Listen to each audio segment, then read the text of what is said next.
आमदनी अठन्नी, खर्चा रुपया। नमस्कार, IND एनालिसिस में आपका स्वागत है। मैं हूं राजेश सक्सेना। दिसंबर को मतगणना के बाद 3 दिसंबर को मतगणना के बाद प्रदेश में नई सरकार के गठन की प्रक्रिया शुरू होगी। जिस दल की भी सरकार आएगी उसके सामने सबसे बड़ी चुनौती खजाने की सेहत को लेकर होगी, क्योंकि प्रदेश में खजाने की सेहत नासाज है। ऐसा इसलिए प्रदेश में बजट से ज्यादा कर्ज हो चुका है, साथ ही ये बोझ बढ़ता ही जा रहा है। विधानसभा चुनाव में मुफ्त की घोषणाएं पूरी करने में बजट का ज्यादातर हिस्सा खर्च होगा। इसका मैनेजमेंट करना नई सरकार के सामने बड़ी चुनौती होगी। सत्ता पाने के लिए भाजपा कांग्रेस ने मुफ्त की घोषणाओं के कई दांव खेले हैं और यही कारण है कि अब जिस पार्टी की भी सरकार बनेगी उसके सामने सबसे बड़ी चुनौती इस बात को लेकर होगी कि जो हमने जनता के सामने वादे किए हैं उनको हम कैसे पूरा करें। अगर हम कांग्रेस की बात करते हैं तो कांग्रेस अपने वचनों के साथ 2023 के विधानसभा चुनाव में मैदान में रही। तमाम सारी घोषणाएं उसने जनता से की। दूसरी तरफ अगर हम भारतीय जनता पार्टी की बात करें तो भारतीय जनता पार्टी ने भी कई संकल्प जनता के सामने लिए और कहा कि उनकी सरकार आएगी तो हम चाहे महिलाओं की बात करें, चाहे युवाओं की हम बात करें, चाहे किसानों की हम बात करें, उनके लिए हम ये काम करेंगे।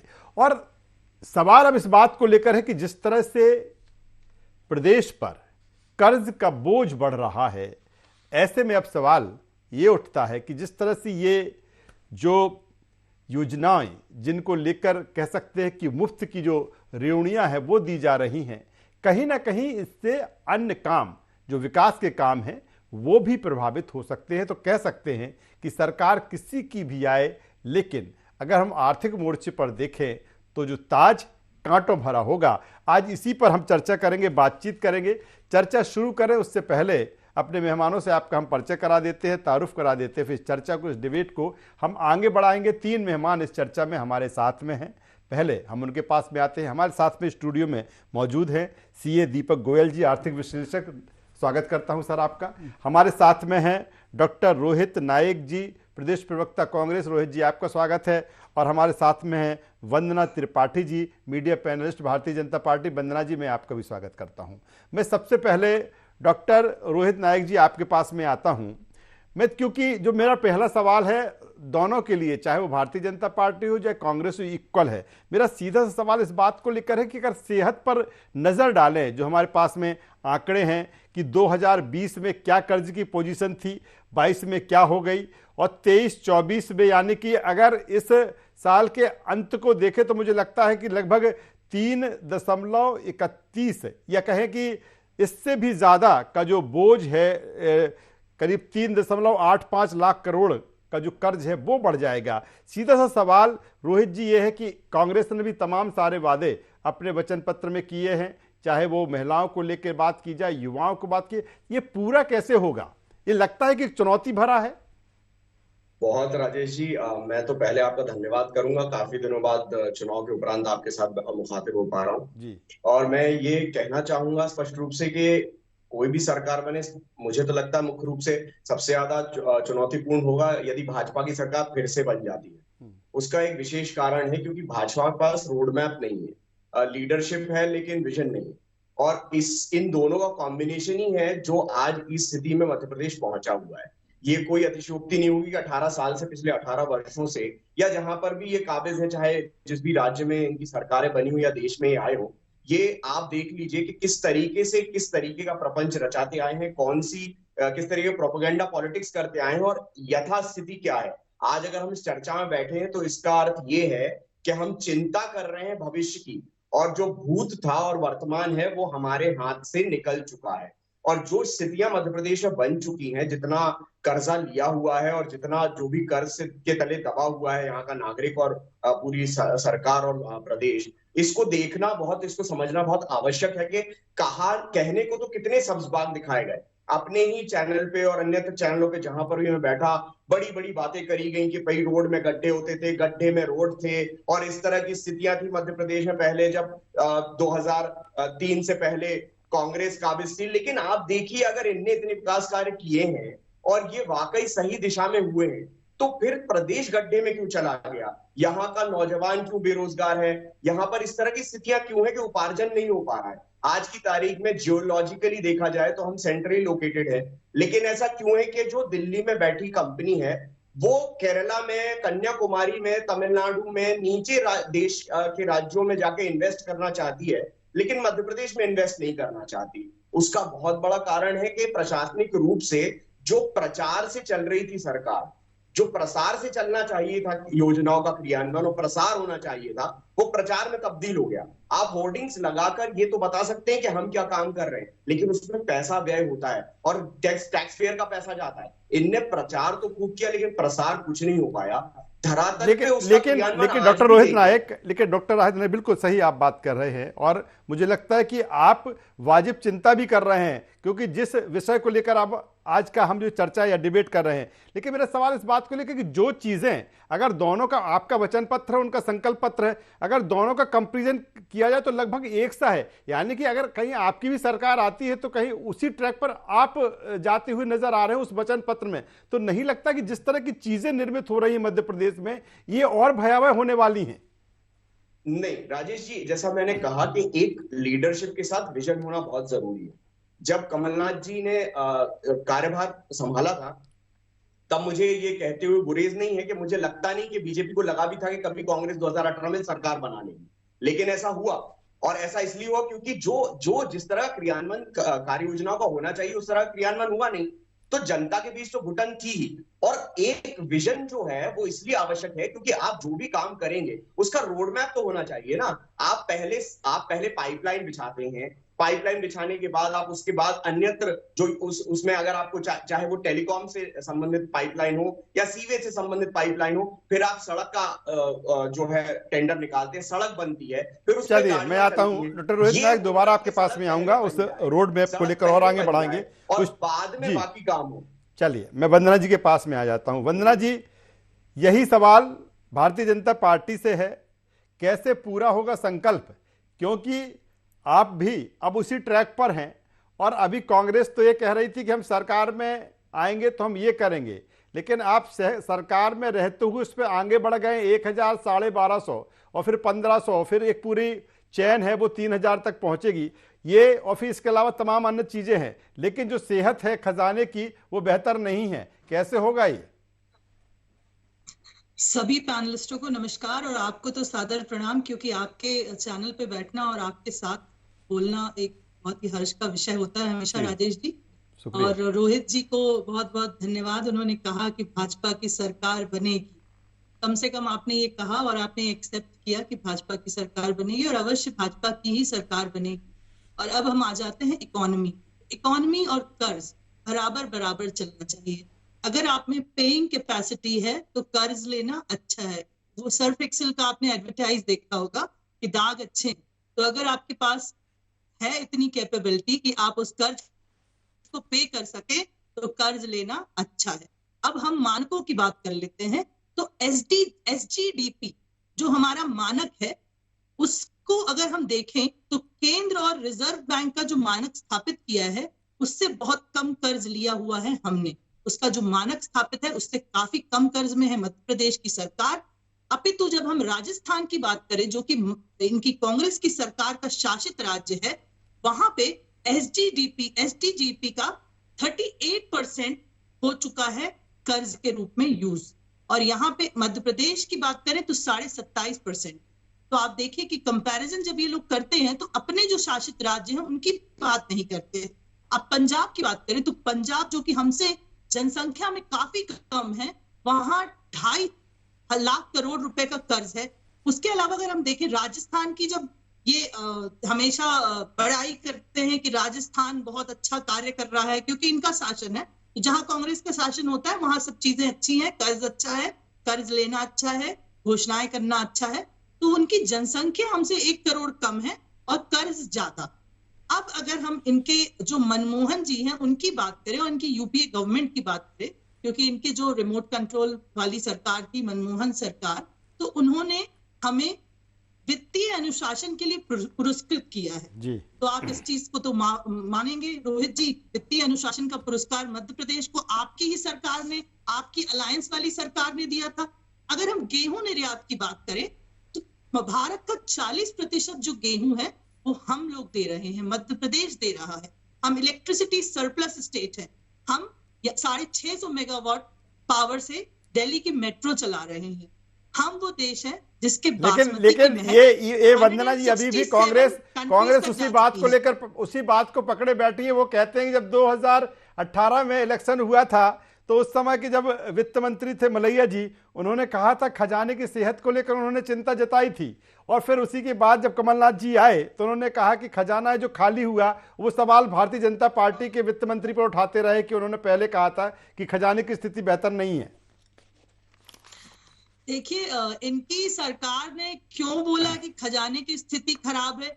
हमारी सरकार हमेशा ये कहती रही है कि हमें तो कर्ज लेने से कोई आपत्ति नहीं है और हम घोषणाएं भी। चलिए वंदना जी, आता हूं मैं दोबारा सेकंड राउंड में आप दोनों मेहमानों के पास में आऊंगा। सीधे दीपक गोयल जी हमारे साथ में हैं।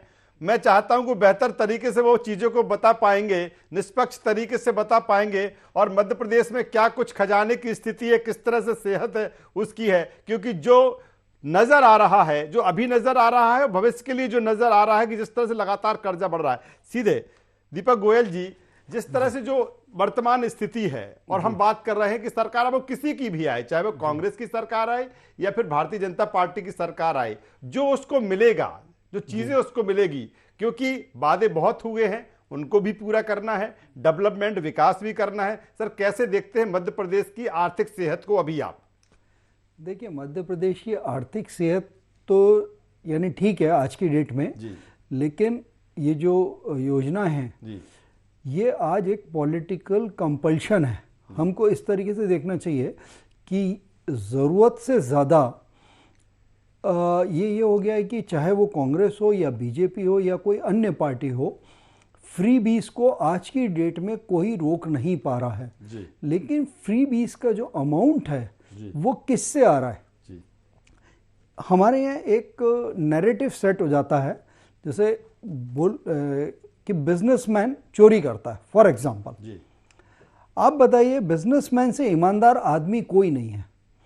एक आदमी, मैं अडानी या अंबानी या किसी भी बिजनेसमैन, छोटे बिजनेसमैन की बात करें अपन, उसके यहाँ 10 लोग काम कर रहे हैं या 20 लोग काम कर रहे हैं। सरकार की नज़रों में उसकी जिम्मेदारी है कि वो उन 20 लोगों के परिवार की जिम्मेदारी ले, ईएसआई काटे, पीएफ काटे, मेडिकल का ध्यान रखे, छुट्टियों का ध्यान रखे। लेकिन जो लोग 20 लोगों की जिम्मेदारी उठा रहा है, उसकी जिम्मेदारी कौन ले रहा है? क्या कोई सरकार इस पे बात कर रही है?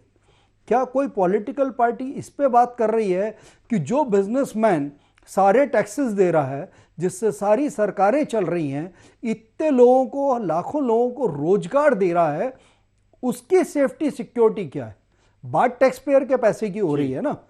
लेकिन फ्री बीज तो हर पार्टी देगी, और चाहे वो लोन लेके दे या बगैर लोन लेके दे, जब तक सुप्रीम कोर्ट या कोई ऐसी अथॉरिटी या सब लोग तय नहीं करते, फ्री बीज देना चाहिए ज़रूरतमंदों को। यानी कोई विधवा है, कोई बहुत ओल्ड पेंशनर है, आप 60 साल से ऊपर की उम्र का आदमी है, आप पेंशनर में ओल्ड पेंशन स्कीम की बात कर रहे हैं। अब उसमें ओल्ड पेंशन स्कीम बहुत अच्छी बात है साहब, आपको पेंशन देनी चाहिए, रिटायर्ड आदमी है। लेकिन क्या सिर्फ 60 साल जिसने सरकारी नौकरी करी है उसी को पेंशन की ज़रूरत है? उसी को सेल्फ रिस्पेक्ट की ज़रूरत है? उस बिजनेसमैन ने जिसने ज़िंदगी भर टैक्स दिया, उसको कोई ज़रूरत नहीं है? आप उसमें मार्कअप करिए ना कि भाई 40,000 रुपए से ऊपर की पेंशन नहीं मिलेगी।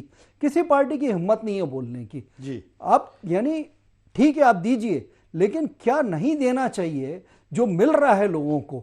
आप यानी जो पॉलिटिकल पार्टी हैं, सांसद हैं या राज्यसभा सदस्य हैं, उनको जो छूटें मिल रही हैं उसके बारे में कोई बात नहीं कर रहा। सर, एक बार बार बात आ रही है जो जिसका जिक्र हम कर रहे हैं कि लगातार जो सरकार कर्ज ले रही है। हालांकि ऐसा नहीं है कि कोई भी सरकार रही हो उसने कर्ज ना लिया हो। अगर कांग्रेस की 15 महीने की सरकार रही तो उसने भी कर्ज लिया था, ये सरकार भी लगातार कर्ज ले रही है, अभी भी कर्ज लिया गया।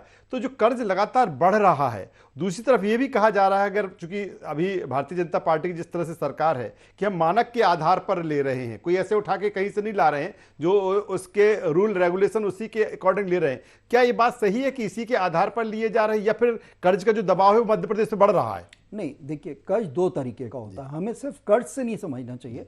मान लीजिए हम कोई एक इंफ्रास्ट्रक्चर खड़ा कर रहे हैं, 1000 करोड़ का कोई इंफ्रास्ट्रक्चर है, लॉजिस्टिक हब बन रहा है या रोडें बन रही हैं या पुल बन रहा है, उसमें 1000 करोड़ खर्च होना है, हमें कर्ज लेना पड़ेगा उसके लिए।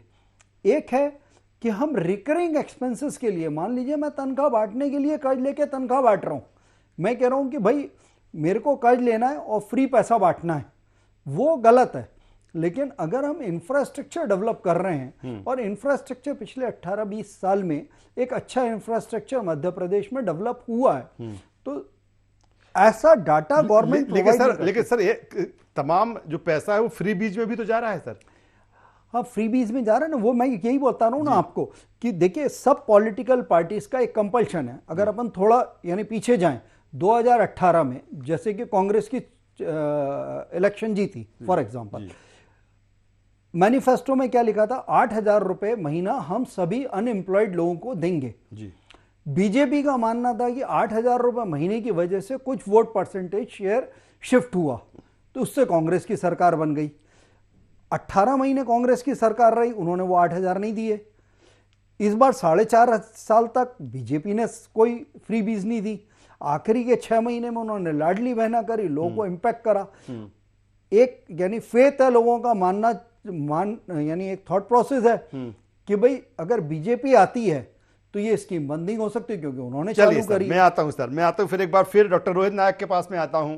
रोहित नायक जी, 2018 में तो आपने कह दिया था कि खजाना खाली मिला है, अब 23 में चूंकि कर्ज और बढ़ गया है और आपकी जो घोषणाएं हैं वो भी बहुत ज्यादा बढ़ गई हैं, तो अब कैसे ये चीजें होंगी? क्योंकि खजाना तो अभी भी आपको खाली मिलेगा, सेहत अभी भी खराब है अगर आपकी सरकार आती है, क्योंकि अभी नहीं कहते, ये तो 3 दिसंबर को तय होगा जी। सबसे महत्वपूर्ण चीज ये है कि प्रशासनिक रूप से मैंने जो बात कही, जो चेतावनी थी, उसको वंदना जी ने बधाई के रूप में ले लिया। ये आपके व्यूअर्स के लिए चेतावनी थी कि बीजेपी की यदि सरकार बनी तो स्थिति और गंभीर होगी, क्योंकि जहां भी ये जाते हैं, जहां पर भी राजकाज में है, जहां भी प्रदेशों में है, यहाँ पर चट कर दिया है सारा कुछ। और जैसा कि दीपक जी कह रहे थे, एक एस्केलेशन मोड होता है। इन्फ्लेशन एक ऐसी टर्मिनोलॉजी है जो एक दिन में नहीं आता है, उसके लिए कंसिस्टेंट एक प्रहार होता है जो व्यापार पे है, और उसके कारण से इस तरह की स्थितियां निर्मित होती हैं कि आपको ऐसी मैंडेटरी पोजीशन में पहुंचना पड़ता है जो कंपल्शन हो जाता है, जैसा उन्होंने कहा कि कुछ ना कुछ करना ही पड़ेगा, क्योंकि नहीं तो राहत मिलेगी कैसे। अब आपने कहा कि हम कैसे राहत पहुंचाएंगे। देखिए, मैंने सबसे पहली बात ये कही कि मध्य प्रदेश में जैसे कि कमलनाथ जी का विजन है, जहां पर हम जियोलॉजिकली प्लेस्ड है, हम देश के केंद्र में हैं, और देश के केंद्र में होने के बावजूद भी आज तक यहाँ निवेश की स्थिति ऐसी क्यों नहीं हो पाई कि भली इंफ्रास्ट्रक्चर की बातें करते आए हो ये, लेकिन कर्जा लेकर, तो आप कर्जा लेकर तनख्वाह बांटते रहे तो आप बड़े आदमी थोड़ी हो जाते हैं। आपने कर्जा लिया और हेलीकॉप्टर खरीद लिया तो आप बड़े आदमी नहीं हो जाते। आपके यहाँ पे नियोजन होना चाहिए, वो कंसिस्टेंट प्रोसेस है कि मार्केट फ्लो चेंज नहीं होना चाहिए, डिस्टॉर्ट नहीं होना चाहिए, डैमेज नहीं होना चाहिए।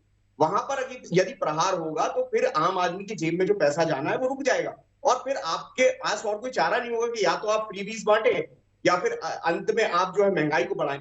दो ही चीजें हो सकती हैं, और मुझे लगता है कमलनाथ जी के पास ये विजन है, क्योंकि वो सतत बोलते आए हैं कि यहाँ पे जो 50% की कमीशन की सरकार चल रही है, जो प्रशासनिक अनियंत्रण इनने पैदा किया है, जिसके कारण इनको यही नहीं पता होता कि कारम बांध था कि तालाब था। इस तरह के जो भ्रष्टाचार के जो केसेस सामने आए हैं, और जो ये बात 2000 यूपीए की सरकार के दौरान की वंदना जी ने कही कि हमने प्रेस किया उनको, एटलीस्ट हमारे अंदर करेज था कि हम प्रेस कर पाए, लेकिन बाद में राजेश जी ये बात भी सत्य है कि पता चला कि सीएजी की रिपोर्ट में भी छेड़खानी हुई है। तो आप तो सीएजी की रिपोर्ट पे ही रिलाय करके किसी प्रदेश को आप अलंकृत करते हैं ना। मेरा कहना केवल यह है कि देश या प्रदेश जो है ना, वो चलता है जज्बे से, कब्जे से नहीं चलता। ये जज्बे से चलता है, और इनके पास कब्जा करने की नियत है, जज्बे की नियत नहीं।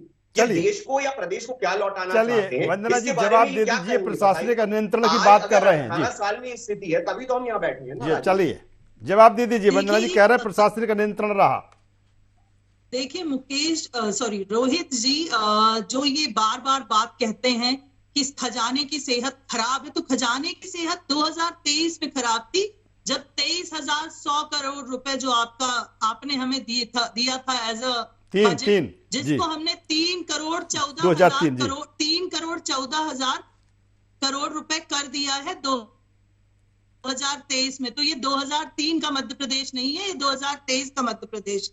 और यहाँ पे जो हमारी औद्योगिक विकास दर है वो 26% है। आप भी सुन लीजिए, मैंने भी आपकी बात सुनी थी। सुन रहे हैं रोहित जी, सुनते बेहतर तरीके से सुनते बोलते भी। सबसे हास्यास्पद बात ये है कि 2003 या उससे पहले राजेश जी या दीपक जी हम लोग बैठकर ये बात चलिए डॉक्टर रोहित नायक सुन लीजिए, मैं आपको 30 सेकंड का और समय दे दूंगा। डॉक्टर रोहित नायक सुन लीजिए, वंदना जी को बोल रहे हैं। वंदना जी बोल लीजिए, आप जी बेहतर तरीके से बोल रही हैं आप जी। आपको पता है कि हमारा मध्य प्रदेश एग्रीकल्चर के लिए सबसे ज्यादा जाना जाता है। तो कृषि विकास दर की भी अगर आप बात करें तो विश्व में सर्वाधिक है, 17% है। कृषि कर्मण पुरस्कार 5 बार आपकी यूपीए की गवर्नमेंट ने दिया, तो बार बार आपकी यूपीए की गवर्नमेंट ही प्रेस करती रही है। और अगर हम बात करें फ्री बीज जो आप कहते हैं, तो अगर किसी स्टेट की डेवलपमेंट की बात होती है, विकास की बात होती है, हम एक विकासशील राज्य है, ना कि विकसित राज्य। तो विकासशील राज्य को विकसित राज्य बनाने में वहां के हर वर्ग का योगदान होता है, और उसमें आती है सबसे जरूरी जो मुख्य होती है, वो होती है वहां की महिलाएं। तो अगर हमने लाडली बहना आवास और लाडली बहना उज्ज्वला योजना के माध्यम से उन्हें लाभान्वित किया, लेकिन वो भी वही बात कर रहे हैं वंदना जी, वही बात कर रहे हैं कि वो सत्ता में आते हैं तो महिलाओं के लिए वो भी वही बात करेंगे जो आप कर रहे हैं। मैं सीधे ये दीपक गोयल जी के पास में आ जाता हूँ। चलिए वंदना जी, वक्त की कमी है, मैं चाहता हूं कि आखिर का जो कमेंट है महत्वपूर्ण, अचानक से लाडली हो गई बहना जैसी कमलनाथ जी ने बोला, ये दीपक गोयल जी का आ जाए तो बेहतर रहेगा। चलिए वक्त कम है वंदना जी, वक्त कम है मैं चाहता हूं दीपक जी के पास में आ जाता हूं। दीपक जी, अब सवाल सीधे 2-3 चीजें हैं जो मैं आपसे समझना चाहूंगा संक्षेप में। एक तो ये है कि ठीक है हम फ्री बीज की बात कर रहे हैं, किसी की भी सरकार बने, वो महिला सम्मान की बात कर रहे हैं, वो लाडली बहना की बात कर रहे हैं। एक तो ये कि जिस तरह की स्थिति है, क्या इसका असर विकास कार्यों में बाधक बनेगा, ये है। अन्य योजनाओं पर इसका असर होगा। दूसरा ये कि एक बड़ी चुनौती अब कैसे राजस्व बढ़े, ये होगा। कोई भी सरकार आती है, 3 चीजें सर संक्षेप में समझना चाहूंगा आपसे। देखिए, ये जो पैसा फ्रीबीज के रूप में जा रहा है, अब इसका कहीं ना कहीं थोड़ा बहुत इम्पैक्ट तो होगा, लेकिन अगर राजस्व को बढ़ाने में गवर्नमेंट कुछ ऐसा करती है, क्योंकि एक और चीज़ होती है, जब आप पैसा देते हो लोगों को, वो पैसा अगर सेविंग में जा रहा है तो रोटेशन नहीं होता, और अगर पैसे का रोटेशन होता है तो जीएसटी या इनकम टैक्स के थ्रू वो रूट आउट भी होता है गवर्नमेंट के पास। तो उसका कुछ पोर्शन, जैसे मान लीजिए 3,000 करोड़ रुपए महीने का खर्चा हुआ, तो साल भर का 36,000 करोड़ हुआ। तो 36,000 करोड़ में से अगर 12% जीएसटी आता है तो 4-5 हज़ार करोड़ रुपए वो वापस भी आ जाते हैं, और वो रोटेट भी होते हैं पैसे। लेकिन कॉन्सेप्ट फ्रीबीज का मैं बहुत एक्सेप्ट नहीं करता। टू सम एक्सटेंट अगर आप किसी को कुछ सपोर्ट कर रहे हो as per requirement, then it is good. But आप अगर लोगों को, यानी फ्री होना चाहिए मेडिकल, एजुकेशन, यानी ये 2 चीज़ें ऐसी हैं जो कि फ्री होनी चाहिए, और old age persons and widows. यानी ये मेरा अपना पर्सनल ओपिनियन है। बाकी देखिए, तो सरकार किसी की भी आए और जो उन्होंने वादे किए हैं, चाहे वचन पत्र में हुए हैं चाहे संकल्प पत्र में हुए हैं, बेहतर तरीके से वो चीजें हो जाएंगी। ये तो डिपेंड करता है सर, रिसोर्सेज कितने रहेंगे किसके पास। यानी अल्टीमेटली देखिए, आज 1250 या 1,000 रुपए दे रहे हैं, अगर रिसोर्सेज रहेंगे, रिसोर्सेज बढ़ते हैं, इनकम बढ़ती है, तो वो पॉसिबल है। नहीं बढ़ते हैं तो वही कि खजाना में पैसा नहीं है या कोई एक्सक्यूज के साथ चलिए सर, खाली खजाने से किसी की भी सरकार बनेगी उसका स्वागत होगा, उसका वेलकम होगा, लेकिन कहीं ना कहीं जो जनता से वादे किए हैं वो तो पूरा करने होंगे, चाहे किसी की भी सरकार आए। तीनों मेहमानों का धन्यवाद करता हूं, शुक्रिया करता हूं। तो कुल मिलाकर जिस तरह से देखा जाए कि अब इंतजार है 3 दिसंबर का, और 3 दिसंबर के बाद मध्य प्रदेश में नई सरकार हमें देखने को मिलेगी। लेकिन इस चुनाव में जिस तरह से जनता से वादे किए गए हैं राजनीतिक दलों द्वारा, खासतौर पर भारतीय जनता पार्टी और कांग्रेस के द्वारा, कहीं ना कहीं वो वादों पर खरा उन्हें उतरना होगा। लेकिन ये भी सही है कि खजाने की जो स्थिति है वो बेहतर नहीं है। अब किस तरह से राजस्व बढ़ेगा, किस तरह से चीज़ें होंगी, इसके साथ किस तरह से डेवलपमेंट होगा, ये जब नई सरकार काबिज होगी मध्य प्रदेश में एक बार फिर तो देखने को मिलेगा। IND एनालिसिस बस इतना ही। IND 24 पर खबरों का सिलसिला लगातार जारी है, बने रहिए हमारे साथ। नमस्कार।